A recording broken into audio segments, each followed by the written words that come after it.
Thank you very much, Your Excellency, for that very important speech, where, among others, you highlighted the unfairness of the current credit rating system and the need to build a very strong African credit rating agency. We can proceed now, and I would like to invite at this stage His Excellency, the President of Kenya. You have the floor, Your Excellency.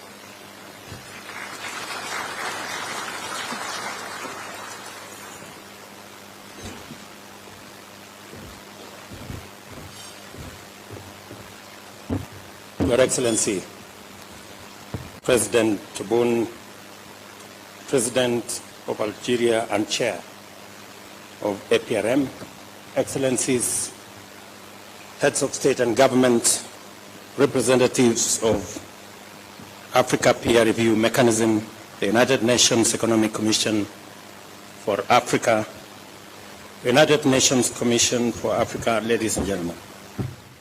The time has come to rewrite our history and reclaim our narrative and charge the African Renaissance forward.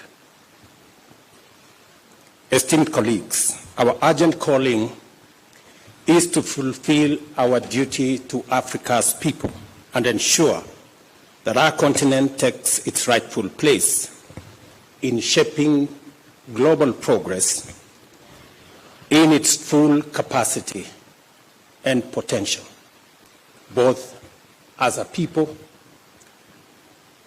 and as countries. That is why we are gathered here today.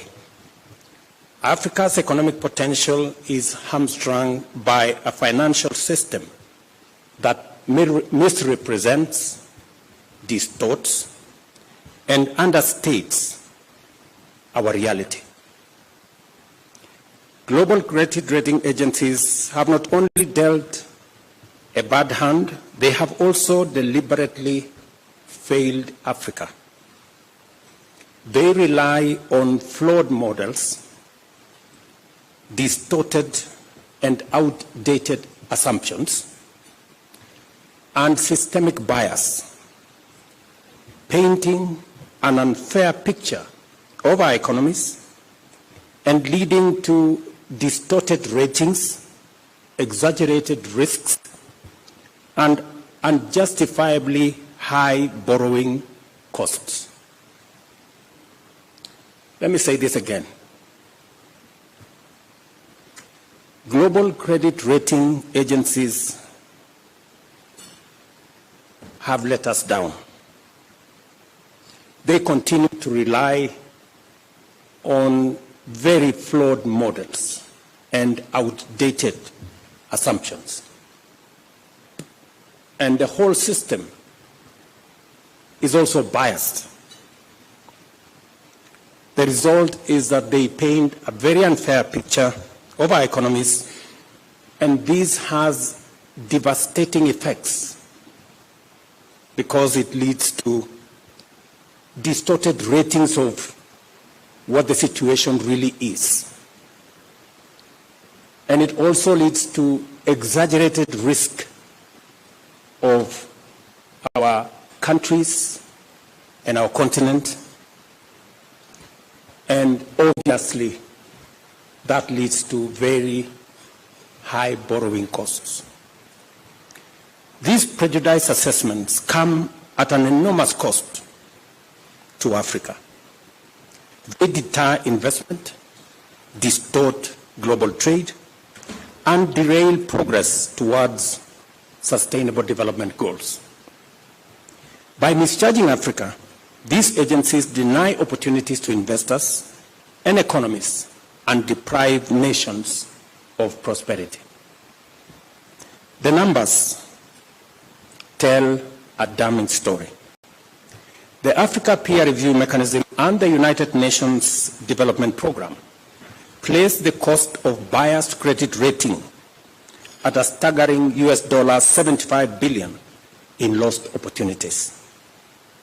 In a continent abundant with natural wealth, vast arable land, billions in diaspora remittances, and the world's largest carbon sinks, credit rating agencies have delivered 94% of all downgrades in the past decade, while arbitrarily designating only 2 African nations as investment grade. We must be bold and call this for what it is: a financial straitjacket imposed on Africa.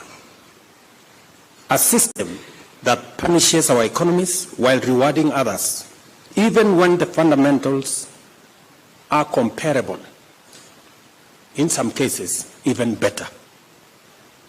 Excellencies, the foundations of global finance are supposed to be anchored on principles of fairness, transparency, and merit.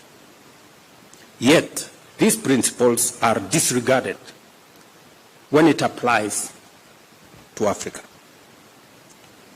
Africa will no longer accept to be misjudged by scales that overlook our reality. The winds of change are blowing, and our march forward is as unstoppable as it is relentless. An African credit rating agency is not just an alternative. It is, in my opinion, an imperative.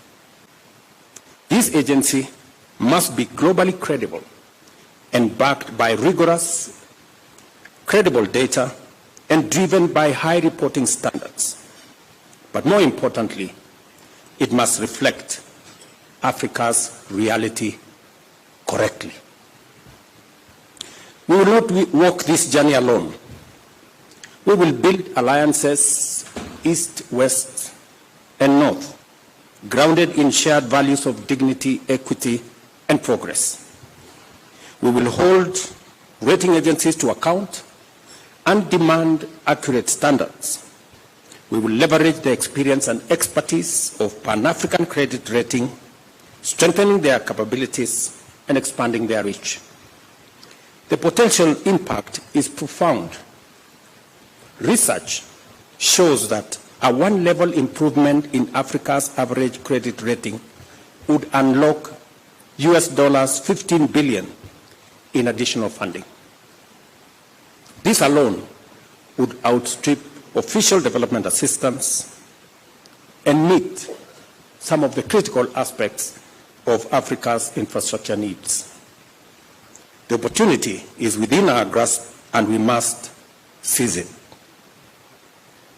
I want to emphasize that this agency will complement international credit rating agencies by filling in data and analytical gaps.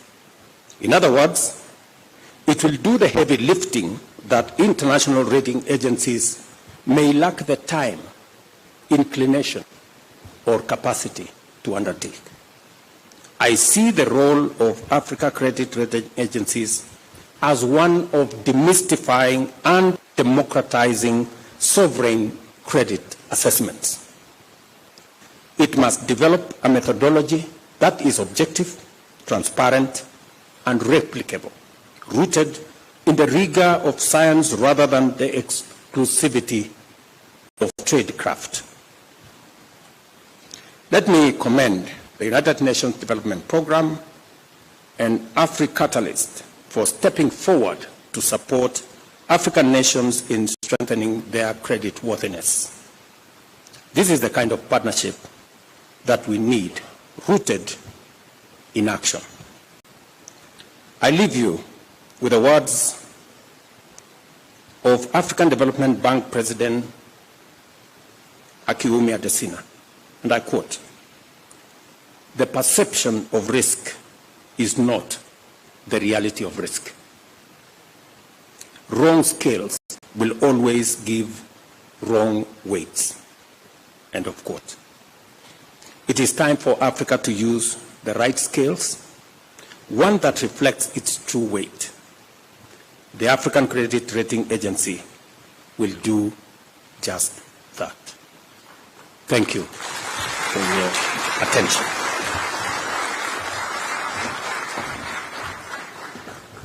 Thank you very much, Your Excellency, on your call for Africa to rewrite its history and end the very costly unfair rating system, which costs about $75 billion annually.